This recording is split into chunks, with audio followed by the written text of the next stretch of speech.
sugeng sonten para pamirsa. Panggih malih kalian kula Arka Aradana lan kula Ayun Laili Kusumasari wonten ing Genius Tresno TV.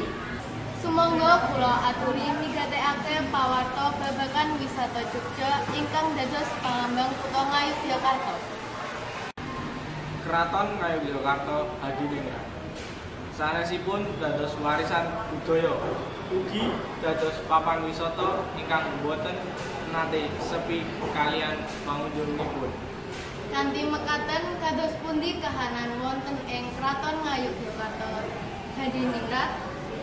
Sumangga kita migatosaken laporan saking sedherek Elma.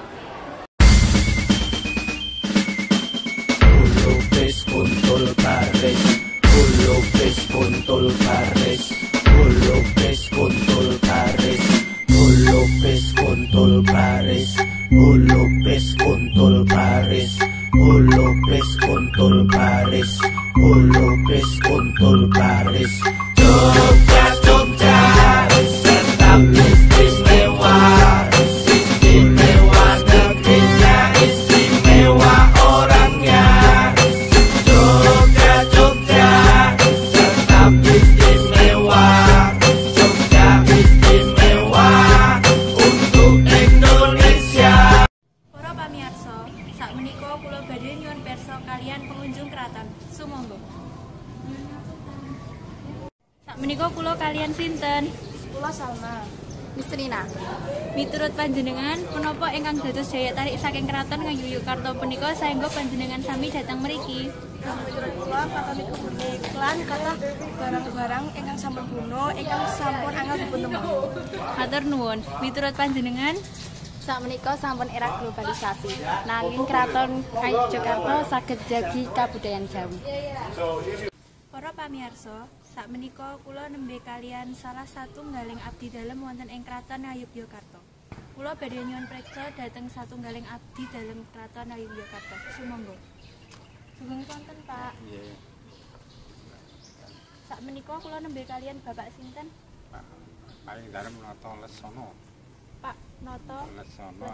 Asma kampung Pak Sajio kan sinten nggih. Asma kampung Pak Sajio. Paling dalem.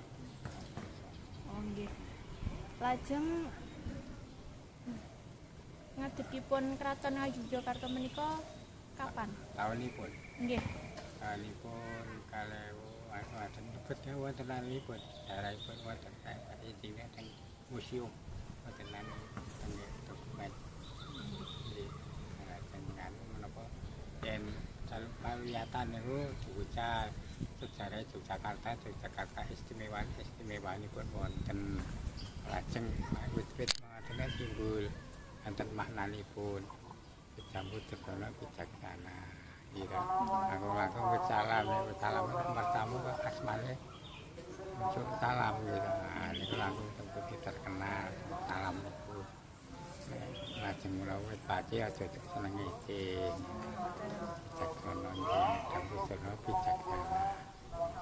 Tahu kecil serba tahu kecil. Maknane pun wonten. Menika wonten sedaya wonten sejarah. Kalian menapa wonten bentenipun? Kathahipun pengunjung wonten ing liburan sekolah kalian dinten biasanipun? Ayo kangge umum ya mboten patos katane nek pas liburan sekolah SMA, SMP, kuliah napa ya mahasiswa nggih patas sanget sareng-sareng wonten ing Kalimantan, Sulawesi, Jawa Timur, Jakarta, Bogor. Kakak pengunjungipun tiketnya jam 8 DKI. Kula Elma Nur Azizah nglaporaken saking kraton Ngayogyakarta Hadiningrat matur nuwun. Kula wangsulaken dhumateng sedherek Ayun Laili Kusumasari kalian Arka Aradana wonten ing studio. Matur nuwun sedherek Elma Nur Azizah.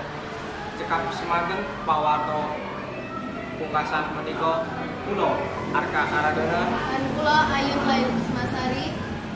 matur nuwun lan sugeng sonten.